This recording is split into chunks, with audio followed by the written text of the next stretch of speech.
Ele não foi até lá para conversar. Foi para expulsar. A ordem era simples: tirar uma viúva e seus 2 filhos de uma parte valiosa da fazenda. Terra que ele precisava entregar para pagar uma dívida que ameaçava levar tudo o que seu pai construiu. Para ele, aquilo era só mais uma decisão difícil, necessária. Mas quando ficou diante da casa simples, viu as crianças, ouviu a voz firme da mulher e percebeu a vida que resistia ali, algo começou a mudar. O que deveria ser apenas um despejo se transformou em um conflito que ele não esperava. Um confronto entre dinheiro e honra, entre sobrevivência e humanidade. E ele ainda não sabia que aquela decisão iria mudar tudo. Tem coisa que a gente carrega sem saber o peso. Vai andando, vai vivendo, vai fazendo o que precisa ser feito, e só percebe que estava curvado quando para de andar e olha para trás. Eu parei de olhar para trás faz um tempo. Não por orgulho, por medo do que ia ver. Meu nome é Argemiro Cândido Leal. Tenho 53 anos, uma fazenda que está mais para peso do que para herança, e uma dívida que cresce mais rápido do que o pasto no inverno. Dizem que homem de bem não deve. Meu pai dizia isso com aquela voz de quem nunca tinha pedido dinheiro emprestado na vida.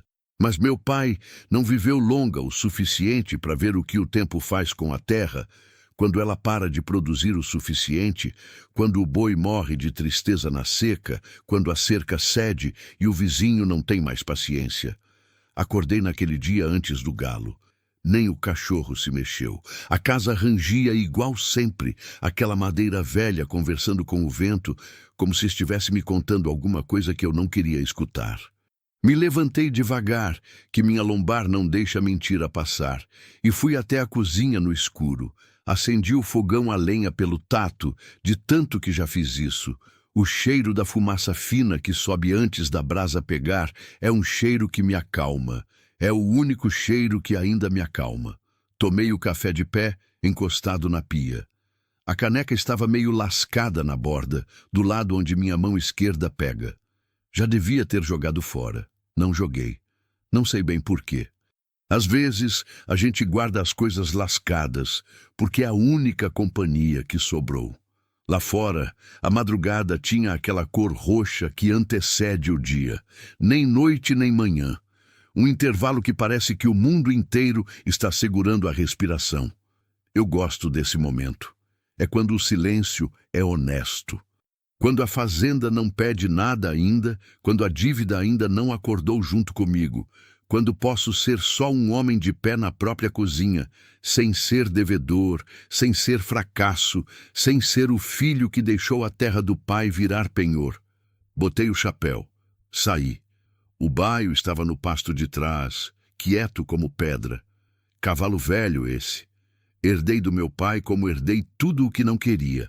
A fazenda, o nome, a teimosia. Me viu chegar e não se mexeu, só virou a cabeça devagar, como se dissesse: sei quem você é, não precisa se apresentar. Coloquei a mão no pescoço dele. Estava morno. Cheirava a capim e suor antigo. Fiquei ali um tempo sem falar nada. Tem gente que acha que homem do campo não sente, que é duro por dentro igual é duro por fora. Não é bem assim. É que a gente aprende cedo que sentir alto demais é luxo que a roça não oferece.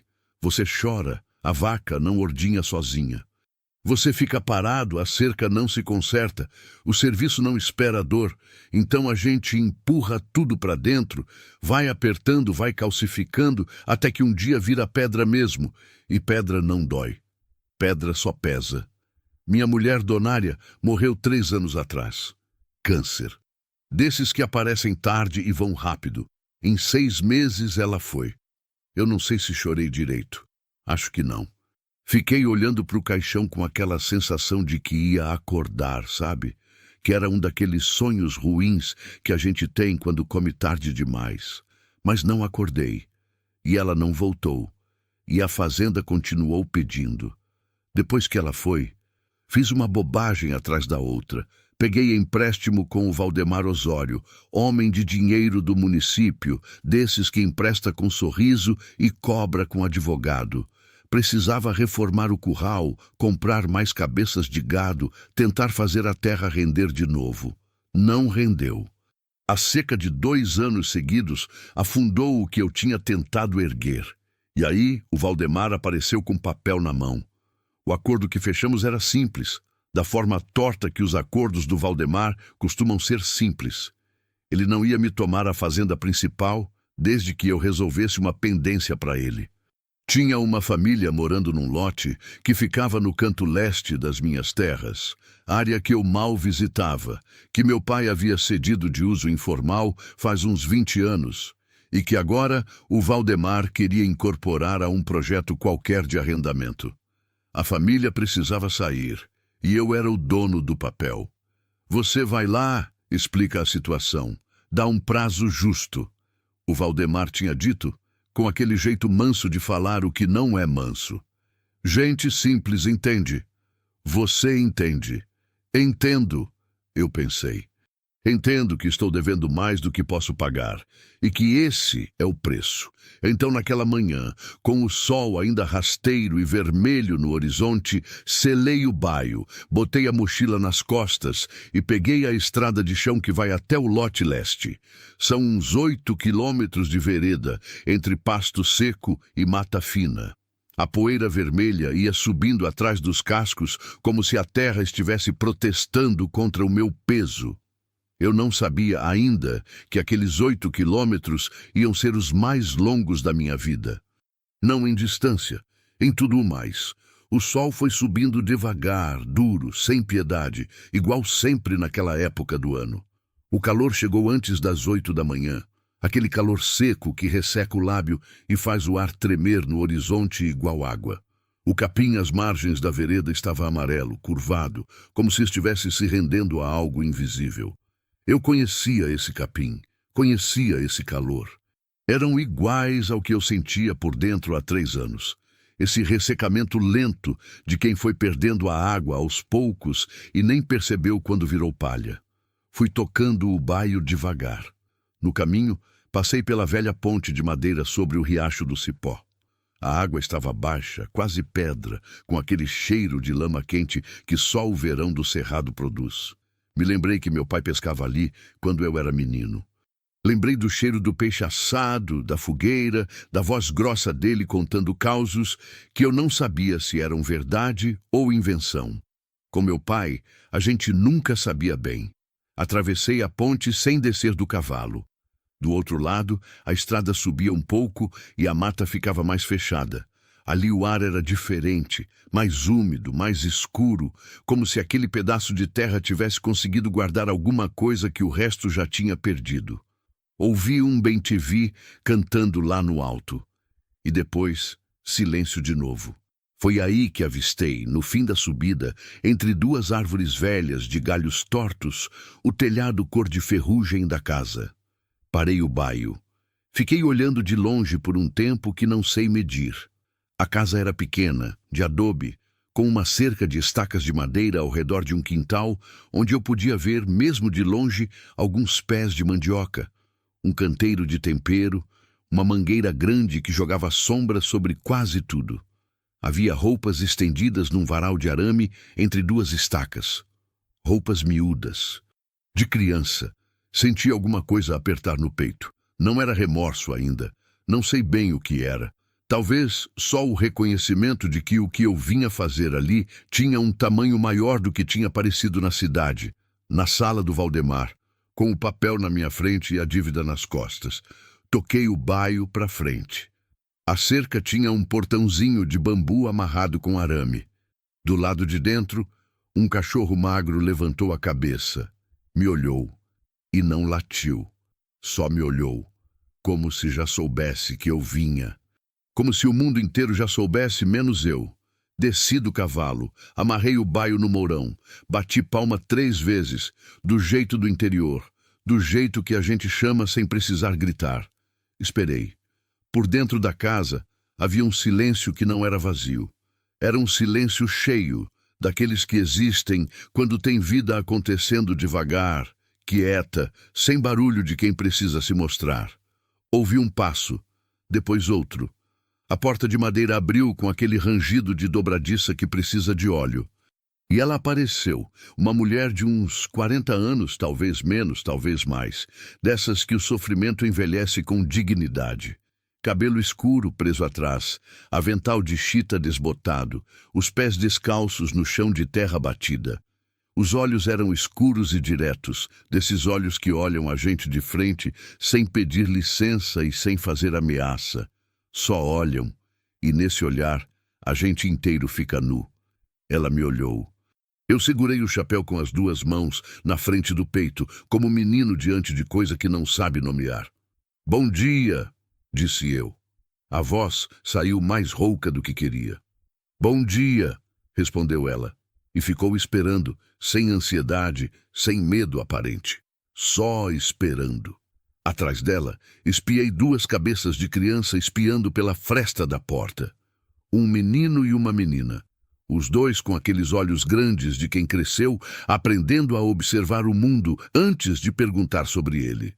Eu abri a boca para falar o que tinha ensaiado no caminho, e não saiu nada. O sol batia nas minhas costas como uma mão pesada. O cachorro magro veio farejar minha bota e foi embora. A mangueira balançou devagar no vento quente.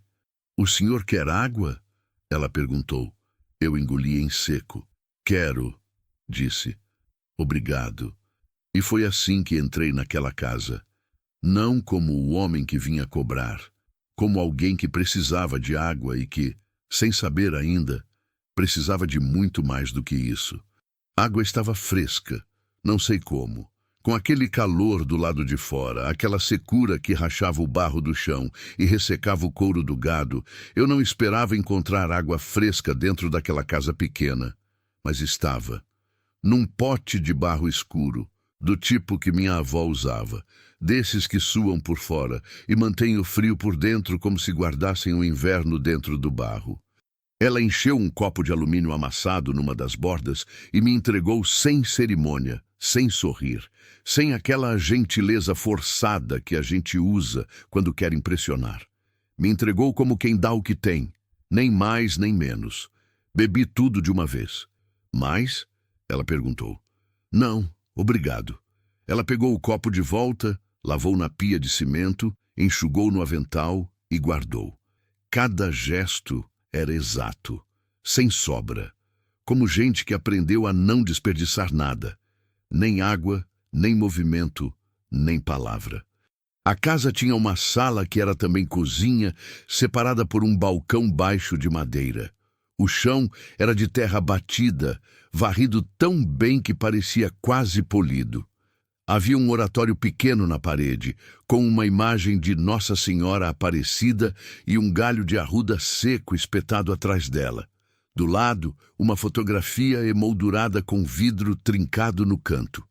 Um homem de bigode, camisa xadrez, sorrindo com aquele jeito de quem não sorri sempre. Então, quando sorri, parece que está dando um presente. Eu olhei para a fotografia sem querer. "Meu marido", ela disse, sem eu perguntar. "Benedito, faz 4 anos." "Sinto muito." Ela não respondeu. Não precisava. Esse tipo de coisa a gente não responde, só deixa passar como o vento. Me sentei no banco que ela indicou, um banco de madeira toscamente pregado, que rangia, mas aguentava. As duas crianças continuavam espionando da porta do quarto, os olhos grandes, sérios, curiosos. O menino devia ter uns 10 anos, a menina, uns 7, talvez 8. Os dois com a mesma marca da mãe no rosto. Aquele jeito direto de olhar, sem vergonha, sem atrevimento. Só presença. "Pode vir", disse a mulher, sem virar para eles. Vieram. Devagar, chegaram perto da mãe e ficaram de pé, um de cada lado, como 2 mourões fincados firme no chão. O menino era Eusébio. A menina, Conceição, mas chamavam de Ceiça. Ela mesma me disse depois, com aquela seriedade de criança que quer que o nome seja dito certo. "Argemiro", disse eu, apresentando. "Argemiro Leal." Ela ficou quieta por um segundo. Leal, repetiu devagar, como quem está provando o sabor de uma palavra. O senhor é filho do seu Alcides? O chão sumiu debaixo de mim por um instante. Era, disse eu. Ele faleceu faz 8 anos. Ela assentiu. Olhou para mim de um jeito diferente agora. Não mais como olha para um estranho. Como olha para alguém que ela reconhece, mas ainda não sabe bem onde encaixa. Eu sou Teresa, disse ela. Teresa Brites do Amaral. E foi assim que soube o nome dela. Teresa, um nome que não pede licença para ocupar espaço. Fiquei sentado naquele banco por mais tempo do que tinha planejado. Tinha chegado com um discurso ensaiado, gentil, mas firme, daquele jeito que o Valdemar tinha sugerido. Explica a situação, dá um prazo razoável, é negócio, não é pessoal. Mas o discurso foi ficando mais longe na minha garganta a cada minuto que passava dentro daquela casa, porque a casa me contava coisa, não com palavras, com o que tinha nela, com o que não tinha. Não tinha sofá, tinha banco, não tinha geladeira, tinha pote de barro, não tinha televisão, tinha um rádio velho de pilha em cima de uma prateleira com antena dobrada que provavelmente pegava uma estação só nos dias bons. Mas tinha comida no fogão, feijão cozinhando com cheiro de louro e bacon defumado. Aquele cheiro que envolve tudo e faz a gente se lembrar de quando era pequeno e o mundo ainda não cobrava tanto. Tinha horta no quintal, galinha no terreiro, lata de mantimentos alinhada na prateleira com capricho de gente organizada. Tinha uma vassoura de palha encostada na parede com o cabo para cima, coisa que minha mãe dizia que era para afastar visita ruim. Pensei, se funciona, tô chegando tarde. O Eusébio saiu pela porta dos fundos sem pedir licença e voltou um tempo depois com um feixe de gravetos. Empilhou do lado do fogão com cuidado, um por um, arrumando igual adulto. 7, 8 anos? Não. 10, tinha dito a mãe. Mas os olhos eram de alguém que já tinha carregado coisa demais para a idade. Eu conhecia esse olho. Era o meu olho na fotografia de quando eu tinha 11 anos e meu pai foi internado pela primeira vez. A idade em que a gente aprende que não pode ser criança o tempo todo. O senhor veio por causa do lote, disse Teresa. Não era pergunta. Travei. Vim. Ela continuou mexendo no feijão. Não virou para me olhar.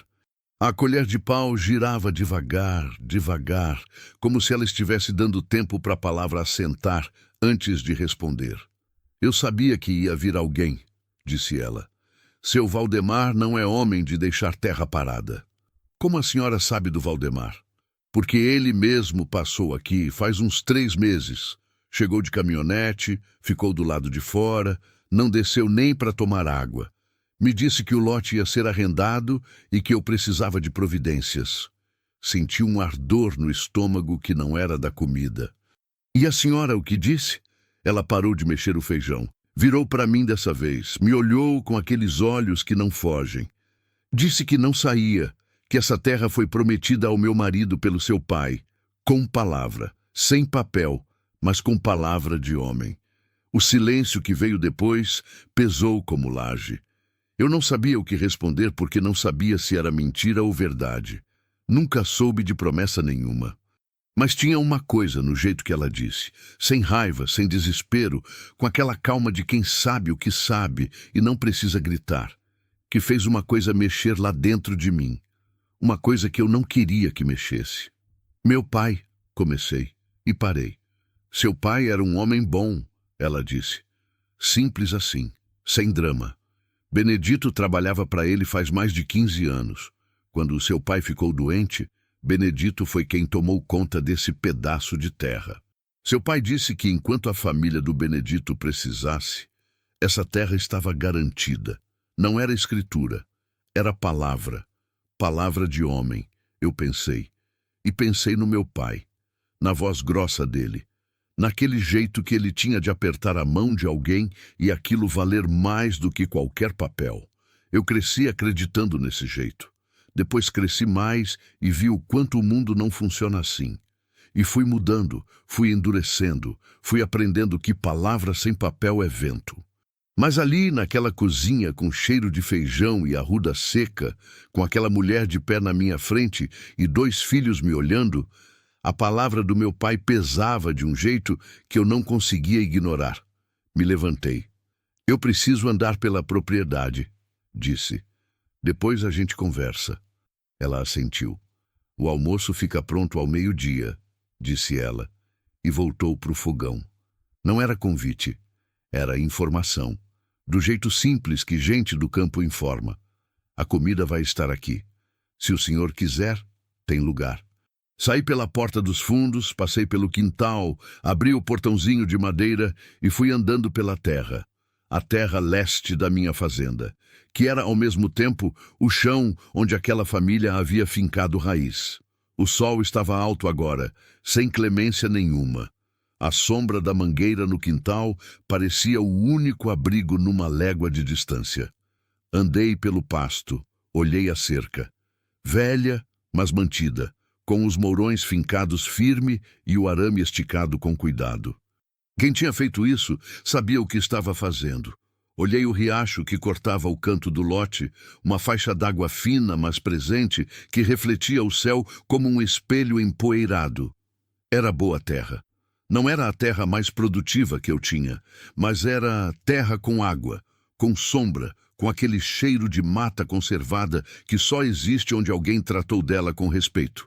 Alguém tinha plantado aquelas árvores, alguém tinha cuidado desse chão.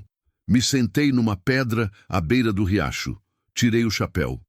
Passei a mão na testa suada e fiquei ouvindo a água, aquele som fino, constante, que não para nunca, que não liga se você está feliz ou destruído, endividado ou livre. A água só corre.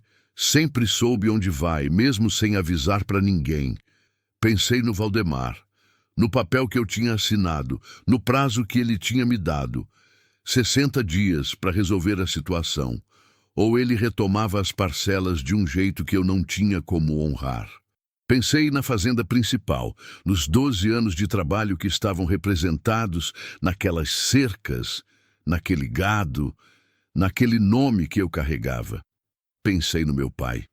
Palavra de homem, a Teresa tinha dito. E pensei numa coisa que meu pai falava quando eu era menino, daquele jeito de quem não sabe que está ensinando. Argemiro, terra se pode perder e recuperar. Nome não. Fiquei ali sentado na pedra por muito tempo. O feijão devia estar ficando pronto, e eu ainda não sabia o que eu era ali. Se era o homem que cumpria o acordo, ou o filho de Alcides Leal, que ainda tinha uma palavra para honrar. O feijão estava pronto quando voltei. Entrei pelo quintal e parei um instante na soleira da porta dos fundos, sem querer interromper o que via. A Ceissa estava ajudando a mãe a pôr a mesa, uma mesa pequena de 4 lugares, coberta por uma toalha de plástico com estampa de flores desbotadas pelo tempo. O Eusébio estava sentado num banquinho do lado de fora, descascando mandioca com uma faca comprida, devagar e com cuidado, jogando as cascas num balde de plástico furado que servia de lixo. Cada gesto daquela família tinha essa característica. O cuidado de gente que sabe que não pode desperdiçar, que aprendeu a tratar bem o pouco, porque o pouco é tudo que tem. Fiquei olhando sem ser visto por um momento. Depois, a Ceissa me notou e me encarou com aqueles olhos grandes. Pode entrar, disse ela com a autoridade de criança que cresceu sendo dona do próprio espaço. Já está na mesa. Entrei. Lavei as mãos na pia de cimento com o sabão de barra que estava num pratinho do lado. A Teresa pôs na mesa um prato de arroz, a panela de feijão, um prato fundo com mandioca cozida ainda fumegando e um pedaço de carne de sol desfiada com cebola e tomate. Comida honesta, daquelas que não precisam de nada além do que são. Sentamos. Ela rezou baixinho, de olhos fechados, juntando as mãos na frente do rosto. As crianças ficaram quietas. Eu tirei o chapéu e baixei a cabeça, que é o mínimo que um homem criado direito faz quando alguém reza à mesa, mesmo que a própria fé esteja enferrujada de tanto não usar. Amém, disse a Teresa. Amém, repetiram as crianças. Servi meu prato depois que todos se serviram. Esse é outro hábito que minha mãe me ensinou e que nunca saiu, por mais que tudo o mais tenha mudado. Comemos em silêncio por um tempo. O feijão era temperado com cominho e folha de louro, daquele jeito que enche a boca de cheiro antes de entrar. A mandioca estava no ponto, macia por dentro, levemente tostada por fora, onde tinha encostado no fundo da panela. A carne de sol tinha aquele sal que a gente não consegue imitar, que vem do processo e do tempo, não de medida. "Tá bom", disse eu, e não era educação, era verdade. Ela não respondeu. Só assentiu levemente, como quem aceita o reconhecimento sem precisar dele. O Eusébio me olhava pelos cantos. Crianças de roça têm esse jeito de avaliar os adultos. Não com desconfiança, mas com aquela atenção séria de quem ainda está montando o quebra-cabeça do mundo e não quer errar uma peça. "O senhor tem filho?" ele perguntou de repente. "Eusébio", a Teresa disse, no tom que não precisa de mais nada. "Não tem mal", disse eu. "Não tenho, não. Não deu." Ele pensou um segundo. "Por que não deu, Eusébio?" "Tá bom, mãe." Ele voltou para o prato. Eu quase sorri. Quase. Depois do almoço, a Teresa lavou a louça e as crianças sumiram para o quintal com aquela energia que criança de roça tem, que não desperdiça tempo parada quando tem terra, galinha e mangueira à disposição. Fiquei sentado à mesa com o café que ela pôs na minha frente, sem perguntar, numa cuia de porcelana branca com uma rosinha pintada na borda, dessas que guardam calor por muito tempo. Foi então que eu vi. Na prateleira ao lado do oratório, entre uma caixinha de remédio e um caderno velho, havia um envelope marrom, do tipo cartório, com o canto dobrado e a borda amarelada de tempo. Não sei o que me fez olhar para ele com mais atenção. Talvez o jeito que estava ali, não escondido, mas guardado, como coisa importante que fica em lugar de vista porque a dona quer que não se esqueça que existe. "Esse envelope", disse eu, antes de pensar se devia perguntar. A Teresa seguiu o meu olhar. Ficou um segundo sem se mexer. "É uma carta", disse ela, "do seu pai." O café esfriou na minha mão. "Uma carta. Ele escreveu quando ficou doente. Mandou pelo Benedito." Ela secou as mãos no avental, foi até a prateleira, pegou o envelope com os 2 dedos, veio até a mesa e pôs na minha frente. Nunca mostrei para ninguém. Não era minha, era do Benedito. Mas o Benedito foi. E agora acho que é do senhor ler. Eu olhei para o envelope. Tinha a caligrafia do meu pai no envelope. Eu reconheci sem precisar de tempo.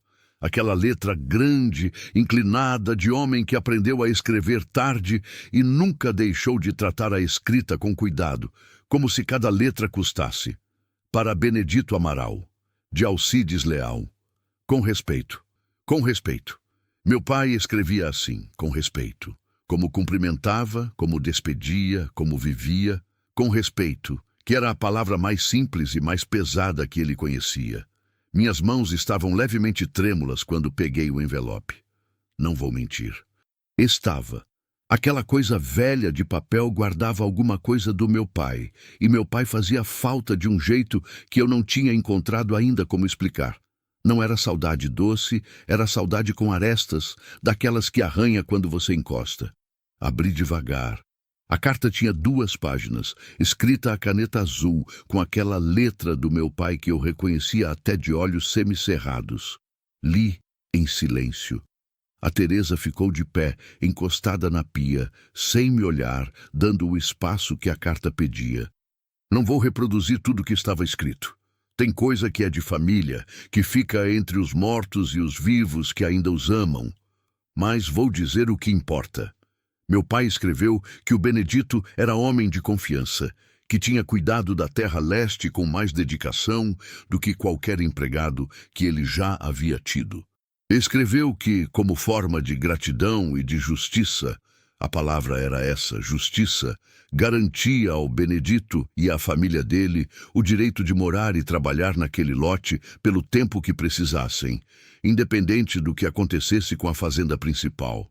Escreveu que sabia que não era escritura, mas que palavra de homem honrado valia mais do que papel de cartório, e que confiava que quem viesse depois dele saberia honrar isso.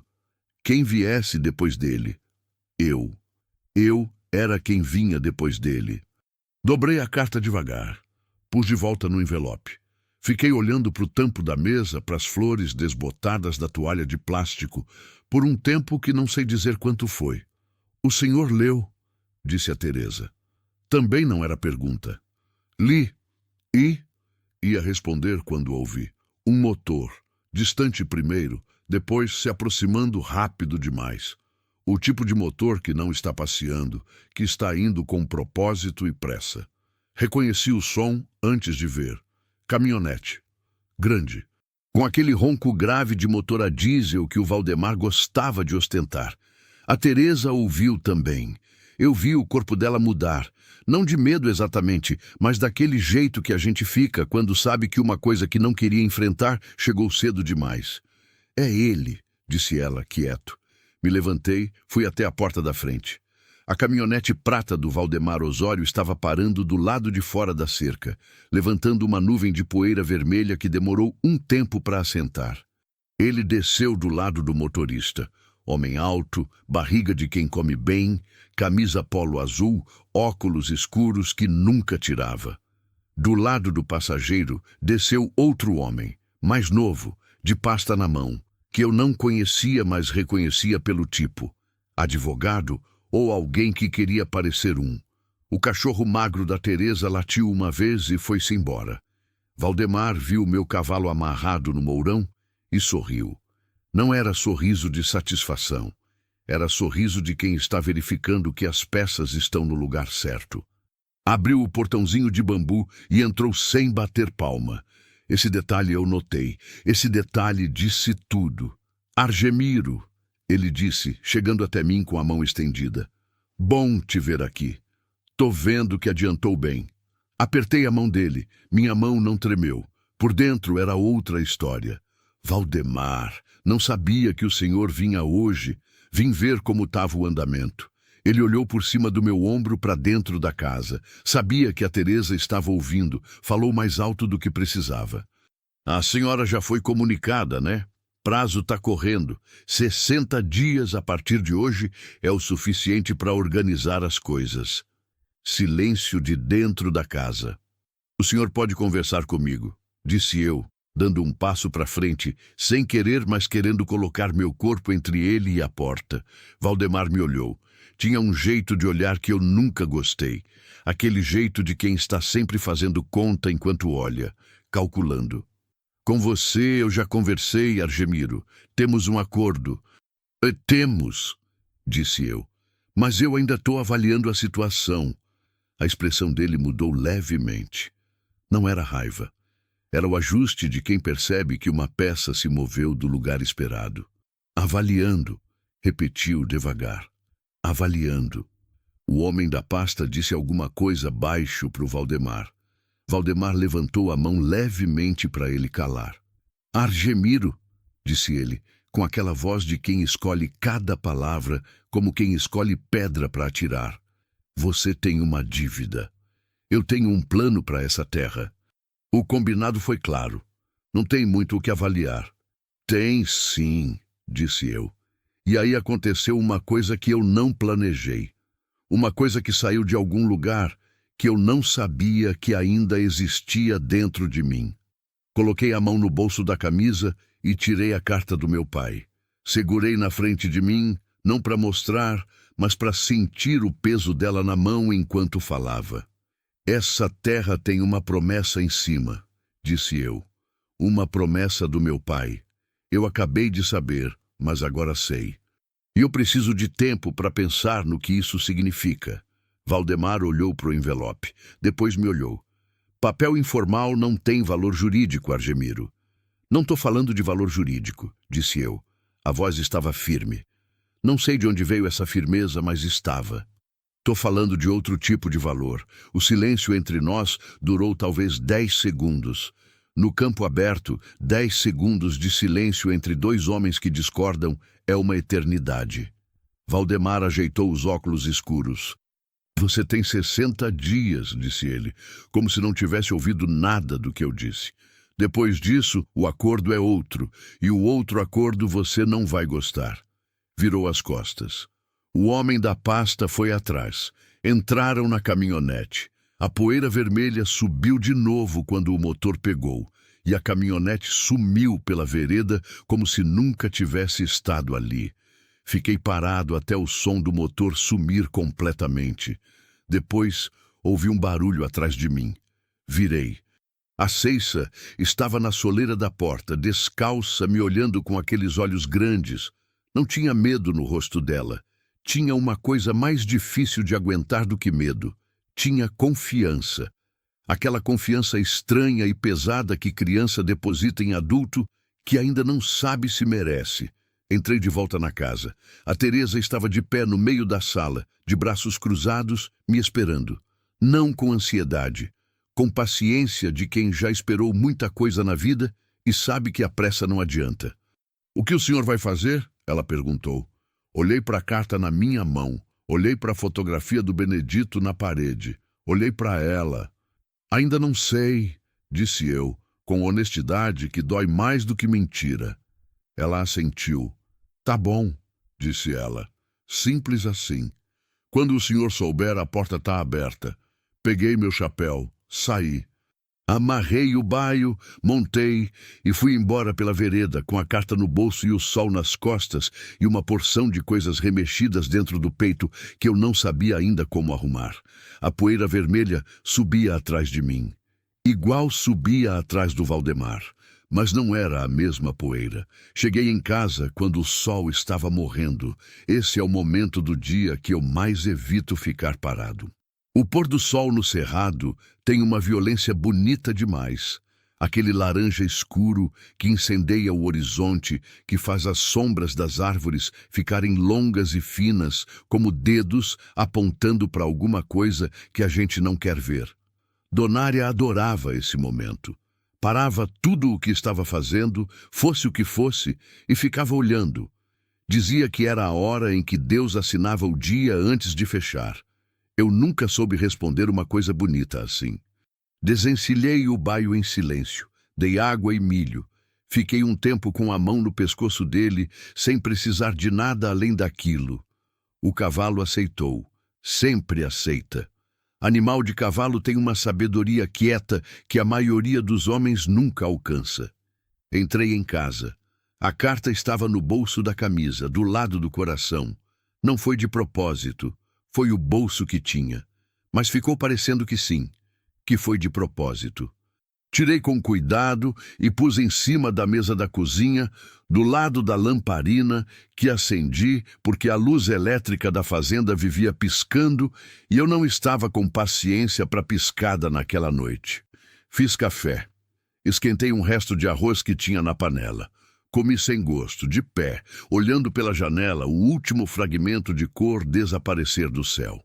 Depois, sentei.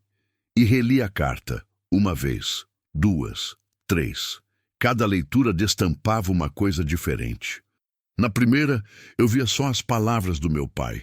Aquela caligrafia grande e inclinada, o jeito formal que ele tinha de escrever mesmo para amigos, como se a seriedade fosse respeito. Na segunda leitura, eu via o Benedito por trás das palavras. O homem da fotografia de bigode, o homem que durante 15 anos cuidou de um pedaço de terra que não era seu como se fosse, e que recebeu como pagamento não um contrato, não um salário melhor, mas uma promessa de homem honrado. Na terceira leitura, eu vi a mim mesmo, vi o que eu estava prestes a fazer. Dobrei a carta. Pus a mão em cima dela, aberta, com a palma toda encostada no papel, como se quisesse sentir o calor das palavras do meu pai através do envelope. O papel estava frio, mas era meu pai ali dentro. Era o nome que eu carregava. Era o Leal do Argemiro Cândido Leal, que não era enfeite. Era obrigação. Me levantei e fui até o quarto. No canto da parede, do lado da janela, havia uma fotografia da Donária. Não emoldurada, pregada com um clipe no reboco. Uma fotografia de quando ela tinha uns 35 anos, tirada por um sobrinho numa festa de São João, com aquela fogueira laranja atrás dela e o sorriso que ela tinha quando estava genuinamente feliz. Não o sorriso educado, o sorriso de verdade, que chegava primeiro nos olhos e só depois na boca. Fiquei parado na frente dela por um tempo longo. Que você acha?" Disse em voz alta e me senti ridículo e não parei. O silêncio da casa respondeu com o rangido da madeira, com o som do vento encostando na janela, com o canto distante de um frango d'água lá no brejo do fundo. O silêncio da roça à noite não é vazio. É cheio de coisas vivas que a gente não vê. Donária não respondeu. Claro que não respondeu. Mas eu conhecia ela bem o suficiente para saber o que ela diria. Ela me diria: "Argemiro, você já sabe o que é certo. Sempre soube. O problema é que certo e fácil raramente são a mesma coisa." Isso ela dizia sempre que eu enfrentava escolha difícil. Não como crítica, como lembrete, como quem diz: "Não precisa de mim para isso, já tem a resposta, só está com medo dela." Tinha medo sim, porque fazer o que era certo naquela situação tinha preço. Preço real, concreto, que eu podia calcular. Se eu não honrasse o acordo com o Valdemar, ele retomava as parcelas da dívida no regime que ele chamava de acelerado, que na prática significava que em 90 dias eu estaria ou vendendo parte considerável da fazenda principal, ou assinando outro papel que me deixaria em situação pior. O lote leste não era nem 10% da fazenda, mas era o que o Valdemar queria usar para atrair um arrendatário que estava interessado na região. Era moeda de troca, e eu estava usando essa moeda para pagar o que devia. Sem o lote, eu precisava encontrar outra saída. E outra saída, naquele momento, era coisa que eu não tinha clareza de onde ia buscar. Me deitei na cama vestido. Olhei para o teto. O reboco velho tinha uma mancha de umidade no canto que nos últimos meses tinha crescido e tomado uma forma que, dependendo do ângulo, parecia uma mão aberta. Nunca falei isso para ninguém porque parece loucura de homem sozinho. Mas era o que parecia, uma mão aberta. Fechei os olhos e aí veio o que eu sabia que ia vir. O desfile que a cabeça faz quando a gente está exausto, mas não consegue dormir. Vieram imagens sem ordem. Meu pai apertando mão do Benedito num terreiro de fazenda que eu nunca vi, mas conseguia imaginar com clareza. Vieram as mãos da Teresa lavando o copo de alumínio amassado com aquele cuidado de quem trata o pouco como muito.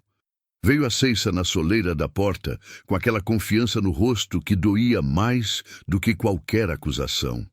Veio o Eusébio, empilhando gravetos com método de adulto e olhos de criança que perdeu o pai cedo demais. Veio o Valdemar abrindo o portãozinho sem bater palma. Esse detalhe continuava me incomodando, o portãozinho aberto sem bater palma. Coisa pequena, mas coisa que revela. Portão de casa de pobre se abre com licença. Sempre. É a única fronteira que eles têm. Fiquei acordado até depois da meia-noite. Ouvia a casa rangendo, o vento lá fora, um cachorro latindo longe na direção do vizinho do norte. Em algum momento, a canseira ganhou, e eu fui descendo, até que o sono me pegou sem avisar. E sonhei com meu pai. Não foi um sonho elaborado. Foi simples como ele era. Estava sentado na varanda da casa velha de madrugada, com uma cuia de mate na mão, olhando para o escuro. Eu cheguei do lado dele e sentei. A gente ficou um tempo sem falar, que era o jeito que a gente ficava quando eu era criança e queria companhia sem precisar de conversa. Depois ele disse, sem virar para mim: "Você sabe o que eu faria." "Sei", disse eu no sonho. Então, e acabou. Acordei com aquela frase ainda no ar do quarto, no escuro da madrugada, com o coração batendo num ritmo que não era medo nem alegria, mas algo entre os dois, aquela coisa que a gente sente quando para de fugir de uma decisão e vira de frente para ela. Levantei, fui até a mesa da cozinha, peguei um papel, peguei uma caneta e comecei a escrever números à luz da lamparina, que estava no último da querosene e tremulava a cada respiração mais funda. Fiquei acordado o resto da madrugada fazendo conta. De manhã cedo fui ao cartório. Não ao cartório do município, que era pequeno, e tudo que entrava ali saía transformado em fofoca antes do meio-dia. Fui até a cidade maior, a 40 quilômetros de estrada de asfalto ruim, onde havia um advogado que eu conhecia de vista e que tinha a reputação de ser o tipo de profissional que não fazia pergunta além do necessário. Doutor Cláudio Menezes. Escritório no segundo andar de um sobrado antigo, com uma planta de espada de São Jorge na porta e uma secretária que servia café sem perguntar se a pessoa queria. Cheguei sem hora marcada. Esperei 40 minutos num banco de couro rachado, folheando uma revista de 2 anos atrás, sem ler nada.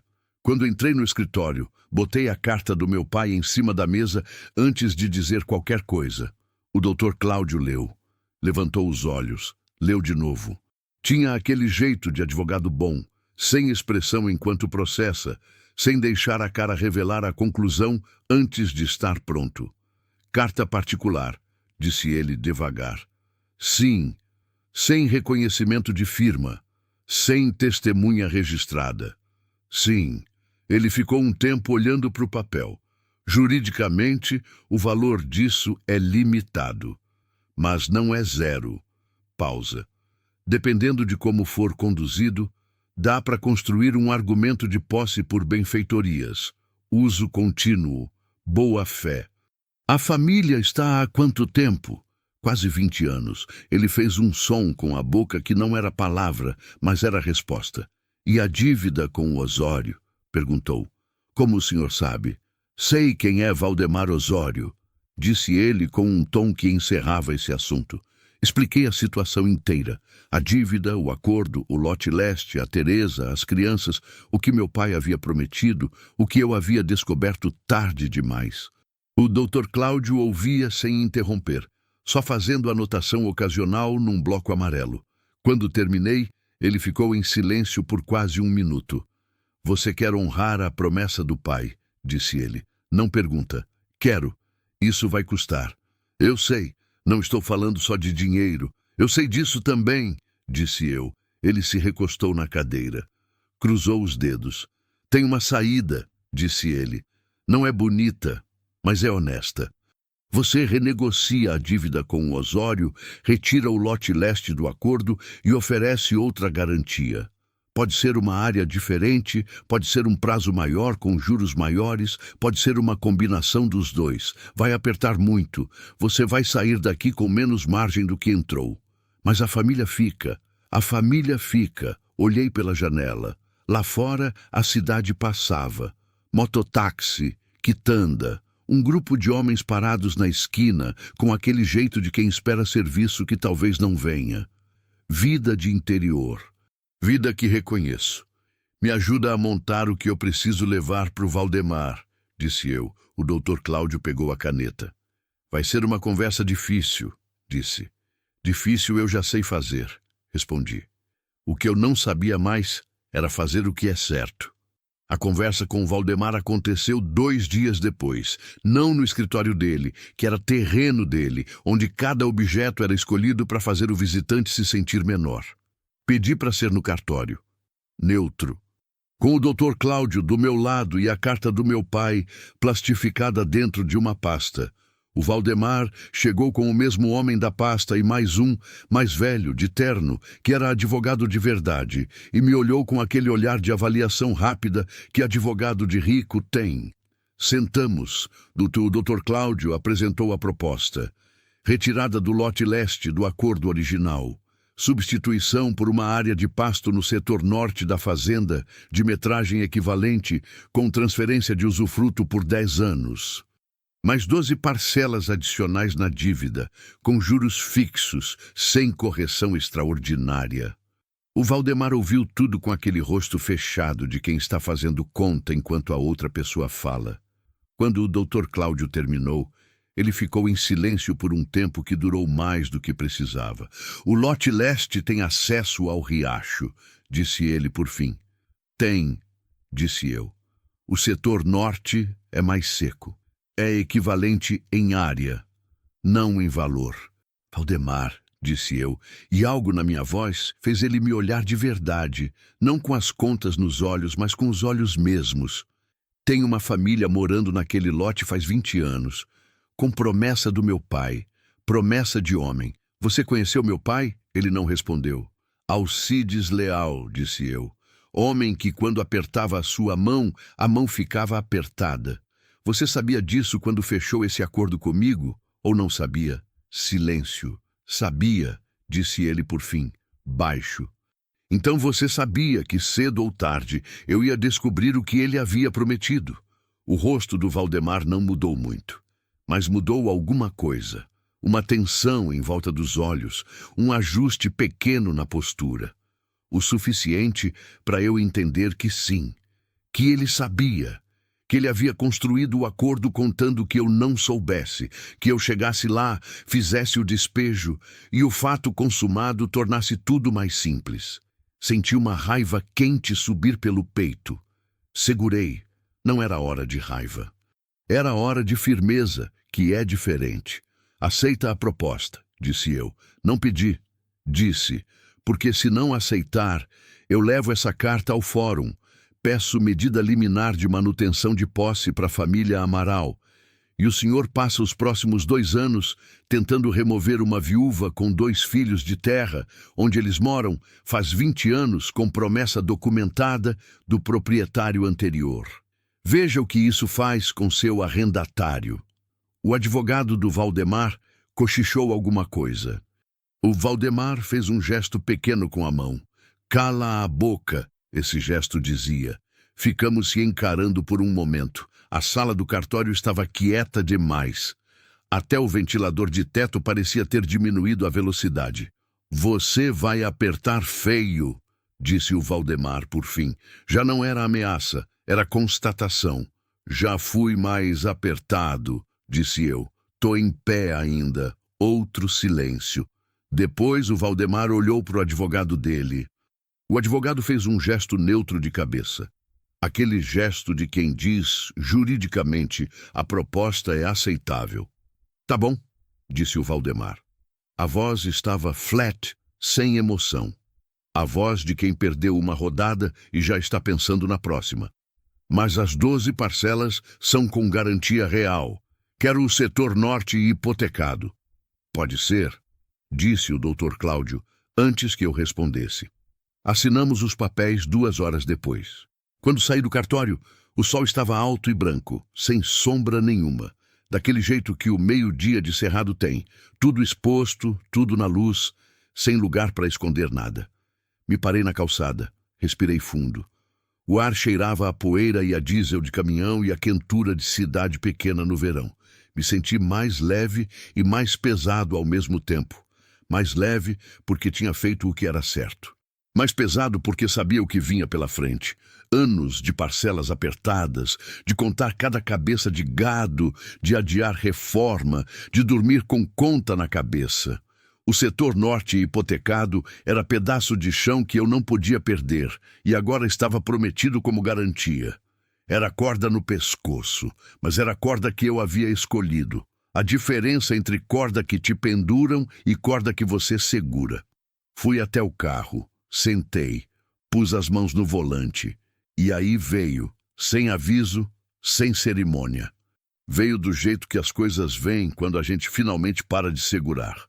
Um aperto na garganta que subiu rápido, os olhos que ficaram quentes e eu que fiquei olhando para o para-brisa empoeirado, tentando respirar direito. Não chorei. Ou chorei. Não sei mais distinguir. Tinha água nos olhos e um nó no peito que se afrouxou um pouco, só um pouco. Como nó de corda velha que cede, mas não se desfaz de vez. Pensei no meu pai. Pensei na Donária. Pensei que eles teriam ficado quietos e satisfeitos, que é o máximo que pessoas boas demonstram quando alguém faz a coisa certa. Limpei o rosto com as costas da mão. Liguei o carro. Tinha uma visita para fazer. Cheguei ao lote leste no fim da tarde. O sol estava descendo devagar, daquele jeito manso que o céu do cerrado tem quando vai fechar o dia bem. Aquela luz dourada e oblíqua que pega as coisas de lado e faz tudo parecer mais verdadeiro do que de costume. As sombras eram longas, as cores eram quentes, e a mangueira do quintal da Teresa estava toda banhada nessa luz, como se estivesse sendo fotografada por alguém que amava ela. Desci do carro. Dessa vez tinha vindo de carro, não a cavalo. Bati palma no portãozinho. O Eusébio apareceu primeiro, correndo do quintal com as mãos sujas de terra e aquela energia de menino que foi trabalhar, mas não esqueceu que é criança. Me viu, parou, me olhou com aquela seriedade. "Boa tarde", disse ele. "Boa tarde, Eusébio. Minha mãe está na horta. Pode chamar ela?" Ele foi. Eu fiquei do lado de fora da cerca, com o chapéu na mão, esperando. O cachorro magro veio farejar minha bota de novo. Dessa vez ficou. Sentou do lado do meu pé, como se tivéssemos combinado. A Teresa apareceu contornando a casa, ainda com a enxada na mão, com uma mancha de terra no avental e o cabelo levemente desfeito pela tarde de trabalho. Ela me viu, parou por um segundo e veio chegando devagar, limpando as mãos no avental. Me olhou. Eu a olhei. "Posso entrar?" perguntei. Ela abriu o portãozinho sem responder, que era resposta suficiente. Sentamos na varanda pequena. 2 bancos de madeira sob o beiral que segurava o fim do dia. A Ceissa apareceu na janela, me viu, desapareceu. Voltou com 2 copos de água sem que ninguém pedisse. Pôs um para mim, um para a mãe, e ficou encostada na parede com aquela atenção silenciosa dela. Bebi um gole.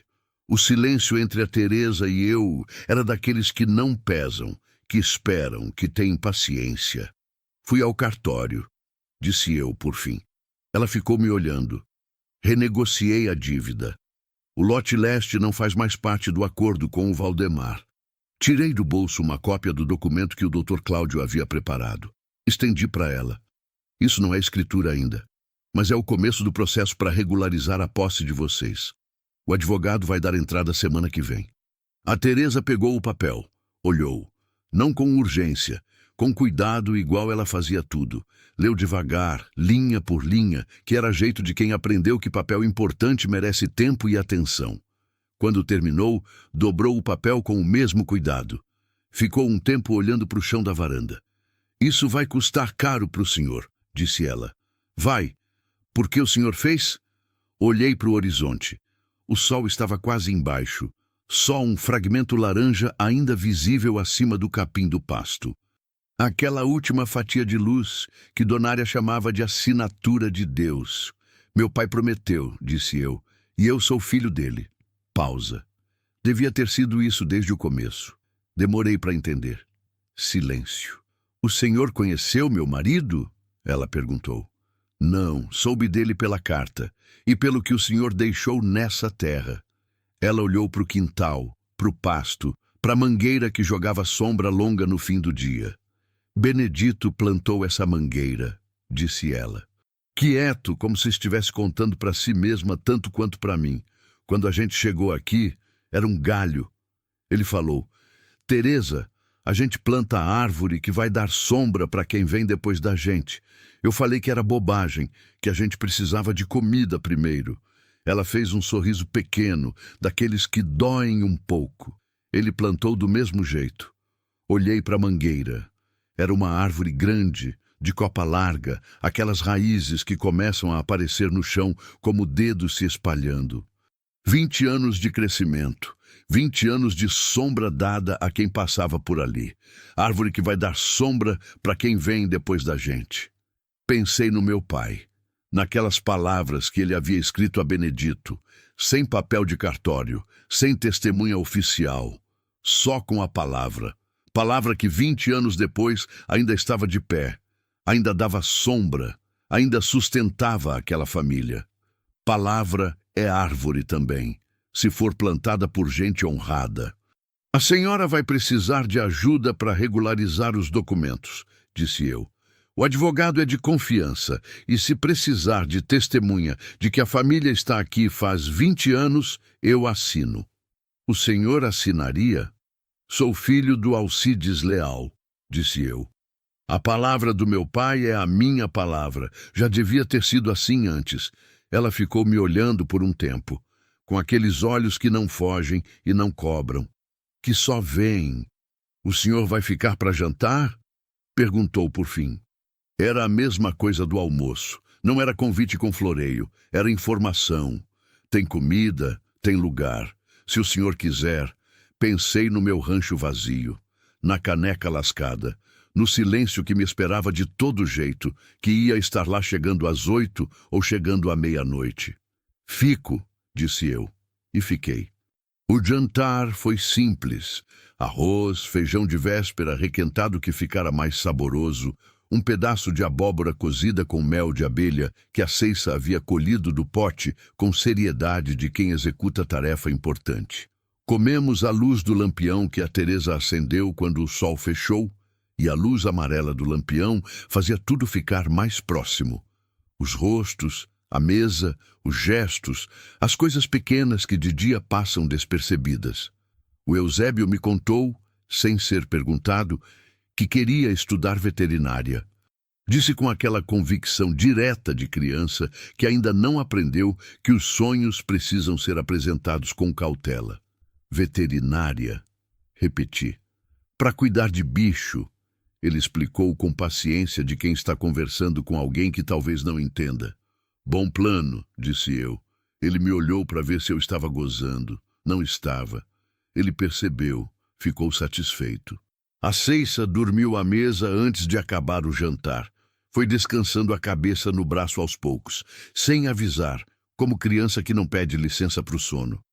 A Teresa a pegou no colo com aquela facilidade tranquila de mãe, que já fez isso 1000 vezes, levou para o quarto, voltou sem barulho. O Eusébio foi logo depois, bocejando com a boca inteira. Ficamos eu e a Teresa sentados à mesa com o lampião entre nós, a luz tremulando levemente. Do lado de fora, o cerrado noturno fazia seus sons. Grilos, sapo-cururu, um João de Barro que havia construído a casa no galho da mangueira e de vez em quando mexia lá dentro. "O senhor está sozinho faz quanto tempo?" Ela perguntou de repente. Não me surpreendeu a pergunta. Surpreendeu a precisão dela. Não tem família, não é casado, está sozinho. Como se ela já soubesse que tinha tido alguém e que esse alguém havia ido. 3 anos, disse eu. Eu faço 4, disse ela. Ficamos um tempo sem falar. Não era silêncio incômodo, era o silêncio de 2 pessoas que carregam o mesmo tipo de peso e não precisam explicar a textura dele uma para outra. A solidão da roça é diferente, disse ela por fim. É, concordei. Porque não tem onde esconder. Ela assentiu. Na cidade a gente distrai, disse ela. Aqui não tem distração. É você e o que você é. Todo dia. Todo dia, eu pensei. Todo dia acordar e ser o que você é, sem escapatória.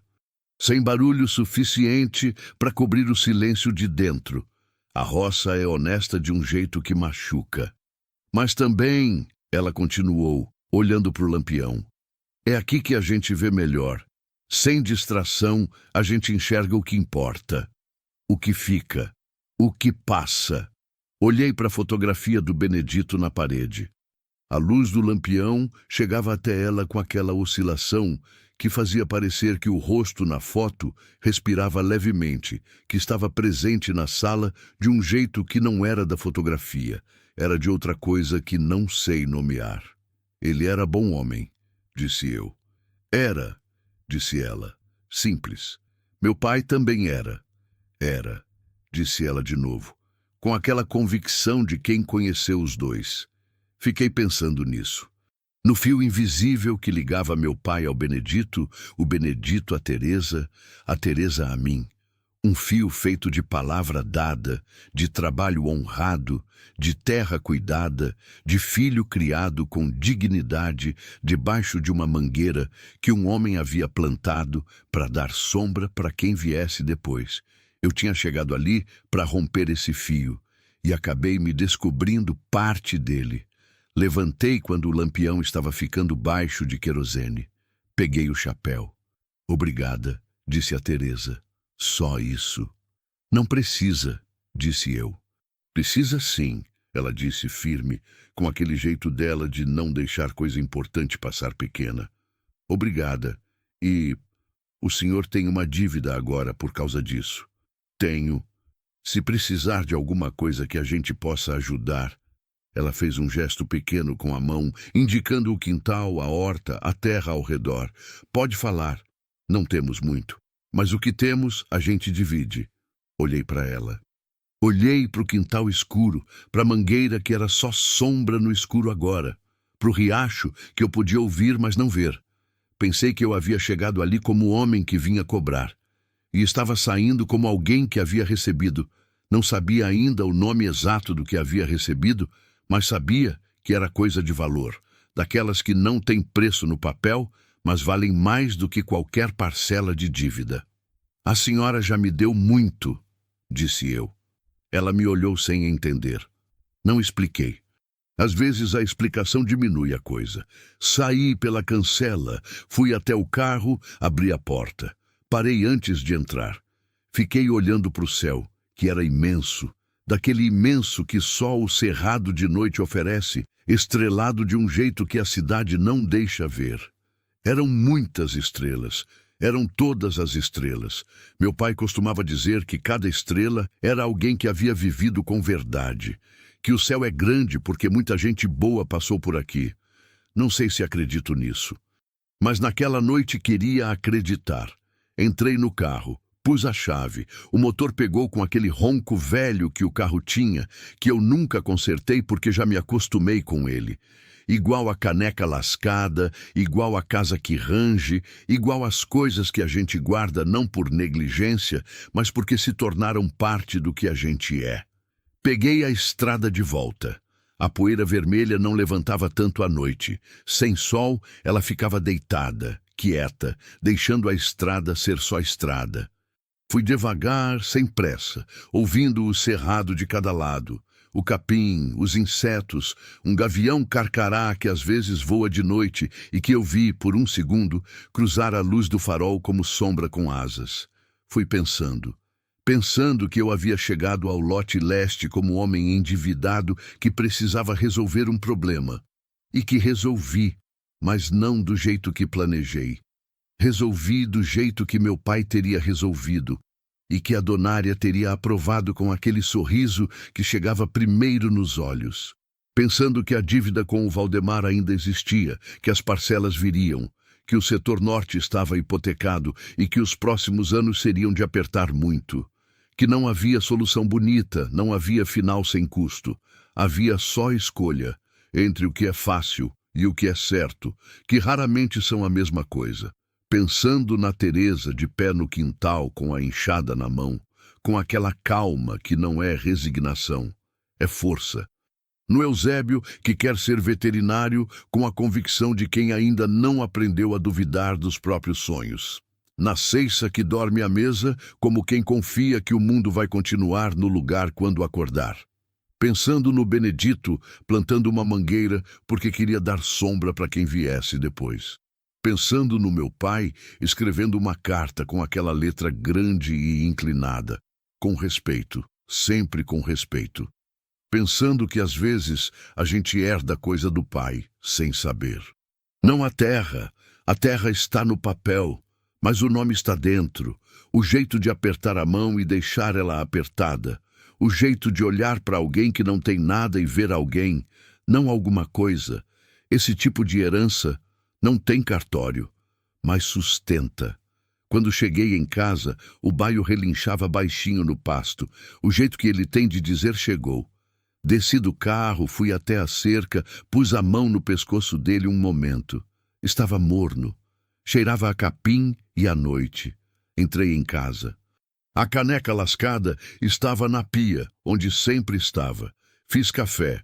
O último do dia, daquele café fraco de fim de noite que a gente toma mais pelo ritual do que pelo gosto. Fiquei de pé na cozinha, encostado na pia, igualzinho amanhã. Mas era outra coisa que eu estava de pé. Olhei pela janela. O céu continuava cheio de estrelas. Não sei o que aquelas estrelas são. Não sei se são almas de gente boa, como meu pai dizia.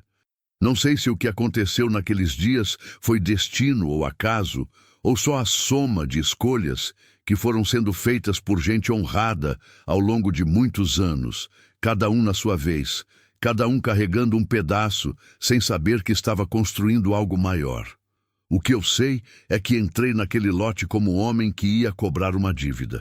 E o que recebi foi maior do que qualquer dívida. Recebi o lembrete de quem eu era quando esquecia de ser. Recebi o cheiro de feijão com louro que me levou para a infância. Recebi os olhos de uma criança que dormia à mesa com confiança de que o mundo estava bem. Recebi a voz de uma mulher que perde o marido, cria 2 filhos, cuida de uma terra que não é sua no papel, mas é sua em tudo o que importa. E ainda assim oferece o pouco que tem para quem chegou para tomar. Recebi a carta do meu pai, que não era só carta. Era encomenda, era ele me dizendo, de onde quer que esteja, com aquela voz de quem não precisa gritar. Argemiro, não esquece quem você é. Não esqueci, pai. Demorei, mas não esqueci. Lavei a caneca lascada, apaguei a lamparina, fui pro quarto, parei diante da fotografia da Donária, aquela fogueira de São João atrás dela, aquele sorriso que chegava primeiro nos olhos. Fiz o que era certo, disse em voz baixa. O silêncio da casa respondeu com o rangido da madeira, com o vento na janela, com o canto do João de Barro lá fora, que havia construído uma casa no galho de uma árvore, porque era o que sabia fazer. Construir, sempre construir, mesmo no escuro, mesmo no frio, mesmo sem ter certeza de que ia durar. Deitei, fechei os olhos, e pela primeira vez em muito tempo, não sei dizer quanto, o silêncio não pesou. Estava lá. Sim, sempre vai estar. É da roça, é da vida, é da condição de homem que perdeu gente que amava e continua tendo que acordar no dia seguinte e cuidar do que ficou. Mas não pesava. Era só silêncio. Honesto, limpo, daquele que cabe dentro do peito sem apertar. Dormi. E em algum lugar do lote leste, debaixo da mangueira que Benedito havia plantado para dar sombra para quem viesse depois, o riacho do Cipó corria na escuridão, fino, constante, sempre sabendo onde vai, mesmo sem avisar para ninguém. Igual palavra de homem honrado, que não para, que não esquece, que chega onde precisa chegar. Fim.